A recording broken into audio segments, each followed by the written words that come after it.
सहर्ष स्वागत करते। ज्ञानवंत तू कीर्तिवंत तू अढळ तुझे स्थान, ज्ञानवंत तू कीर्तिवंत तू अढळ तुझे स्थान, तुझ्या पूजनी विजित होणे हाच आमचा सन्मान, तुझ्या पूजनी विजित होणे हाच आमचा सन्मान। बघा, स्वामी विवेकानंद यांनी आपल्या पूर्ण जगाला मूल मंत्र दिलेला होता, तो म्हणजे कोणता?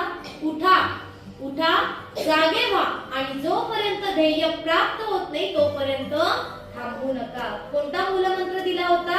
उठा जागे व्हा आणि जोपर्यंत तुमचं ध्येय प्राप्त होत नाही तोपर्यंत तुम्ही थांबू नका, असा मूलमंत्र देणारे प्रभावी व्यक्तिमत्व म्हणजे स्वामी विवेकानंद, ज्यांच्या विचारातून अनेक युगायुगांसाठी प्रकाश निर्माण होत राहील असे हे स्वामी विवेकानंद थोर युग पुरुष भारतामध्ये होऊन गेले। आज 12 जानेवारी ही त्यांची जयंती आहे। जयंती म्हणजेच काय? त्यांचा जन्मदिवस। 12 जानेवारी 1863 साली त्यांचा जन्म झाला कोलकाता या शहरामध्ये।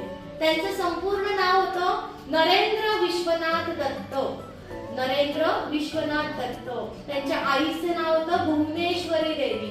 विश्वनाथ दत्त हे त्यांच्या वडिलांचं नाव आणि आईचं नाव होतं भुवनेश्वरी देवी। शालेय जीवनामध्ये विवेकानंद हे अत्यंत बुद्धिमान आणि प्रतिभावान विद्यार्थी म्हणून प्रसिद्ध होते।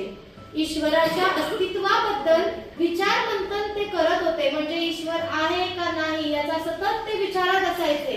आणि या विचारात असताना त्यांची भेट रामकृष्ण परमहंस यांच्याशी झाली। त्यांच्याकडून त्यांनी विविध ज्ञान प्राप्त केले, परंतु जेव्हा रामकृष्ण परमहंस यांचा मृत्यू झाला तेव्हा त्यांच्या मृत्यूनंतर त्यांचं पवित्र कार्य पुढे चालवण्याची जबाबदारी ही विवेकानंद यांच्या खांद्यावर पडली आणि त्यांच्या कार्याचा प्रचार प्रसार करण्यासाठी त्यांनी संपूर्ण भारत भ्रमण केले। पण याच भ्रमंतीत असताना त्यांना आपल्या मातृभूमीच्या 10 समस्यांची जाणीव झाली आणि ती सोडवण्यासाठी मात्र त्यांनी त्या समस्यांची तोड काढून योजनात्मक विचार त्यांनी मांडायला सुरुवात केली।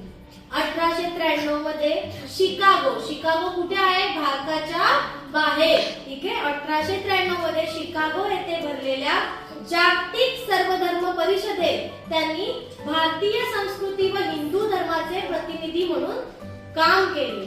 म्हणजे जेव्हा ते त्या सर्व धर्म समभाव यांची परिषद आयोजित केली होती तेव्हा त्यांनी जेव्हा भाषणाची सुरुवात केली तेव्हा त्यांनी भाषणाच्या सुरुवातीस म्हणले, माझ्या बंधू आणि भगिनींनो, या 2 शब्दांनीच त्यांनी सर्वांची मन जिंकून घेतली। कारण का? तेव्हा जगामध्ये अस्पृश्यता होती, सर्व धर्म समभाव मानला जात नव्हता। पण जेव्हा त्यांनी माझ्या बंधू आणि भगिनींनो हे 2 शब्द उच्चारले तेव्हाच त्यांनी सर्व धर्माच्या लोकांची मन जी आहे ती जिंकून घेतली। भारतीय तत्वज्ञानाच्या प्रवाहाने त्यांनी पाश्चात्यांच्या विज्ञानवादाचा समन्वय खळखळाट वाहत करून त्यांनी अमोघ असं वक्तृत्व केले आणि त्यांच्या वाणीने मात्र पाश्चात्य देश दिपवून टाकले। असे हे स्वामी विवेकानंद यांनी त्यावेळी सर्वधर्म समभाव या परिषदेत समान धर्माची जाणीव त्यांनी लोकांना सहजतेने करून दिली आणि 12 जानेवारी हा जो दिवस आहे तो आपण त्यांच्या जयंती निमित्त साजरा करतो, त्याचप्रमाणे आजचा दिवस हा राष्ट्रीय युवा दिन म्हणून घोषित करण्यात आलेला आहे। अशा या स्वामी विवेकानंद या थोर युग पुरुषांना माझा त्रिवार प्रणाम। धन्यवाद। यानंतर मी शुभांगी भंडारकर मॅडम यांना विनंती करते की त्यांनी काही शब्दांनी आपल्या विद्यार्थ्यांना मार्गदर्शन करावे।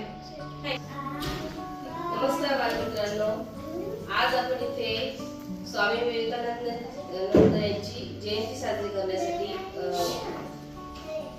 जमलेलो आहोत। आजच्या बालसभेचं जे नियोजन आहे ते किशोर मॅडम यांनी केलं, त्यांच्यासाठी त्यांना धन्यवाद। तर मॅडम सांगितल्याप्रमाणे त्यांचा जन्म कुठे झाला सांगितला, त्यांच्या आई वडिलांचं नावही सांगितलं। पुढे मी फार काही सांगत नाही। तर आज आपण ज्या भारताच्या वैचारिक परंपरेचा जो जयंती साजरी करण्यासाठी इथे जमलेलो आहोत. स्वामी विवेकानंद हे केवळ संन्यासी नव्हते तर आत्मविश्वास, राष्ट्रभक्ती आणि मानवतेचा जिवंत प्रतीक होते. त्यांनी भारताला गुलामगिरीतून बाहेर पडण्यासाठी आत्मबळाची आणि स्वाभिमानाची शिकवण दिली.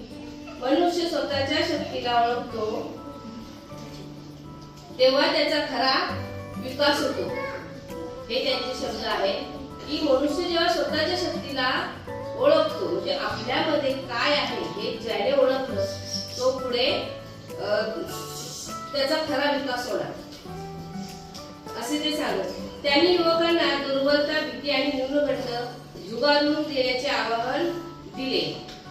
मॅडमने सांगितल्याप्रमाणे तेव्हा सर्व जगामध्ये कसं अस्पृश्यता वगैरेचं हे होतं, तर त्यांनी काय सांगितलं की तुम्ही दुर्बलता, भीती, तुमच्या मनातली जी भीती आहे आणि न्यूनगंड या सगळ्याला झुगारून द्या. त्याच्यासाठी त्यांनी धर्म म्हणजे कर्मकांड नव्हे तर मानव सेवा होय हे सांगितलं. दरिद्री नारायणाची सेवा हाच खरा धर्म हा विचार त्यांनी समाजासमोर मांडला. जसं मॅडमने सांगितलं जेव्हा ते बाहेरच्या देशात गेले आणि त्यांनी सगळ्यांना असं म्हटलं की बंधू आणि भगिनी, तर आपण सर्वजण बंधू भगिनी आहोत हा विचार त्यांनी सगळ्यांच्या समोर मांडला आणि समाजाचा विकास करण्यासाठी त्यांनी दिवशी जाऊन भरपूर प्रबोधन केलं. तर अशा या स्वामी विवेकानंदांच्या जयंतीनिमित्त आज जे काही तुम्हाला सांगितलं आहे त्याचं तुम्ही फार थोडं स्मरण करा की या लोकांनी काय केलं. ही मोठी लोक खूप हुशार, स्वामी विवेकानंद फार हुशार होते. तर एवढं तुम्ही माझं भाषण संपवते. जय हिंद.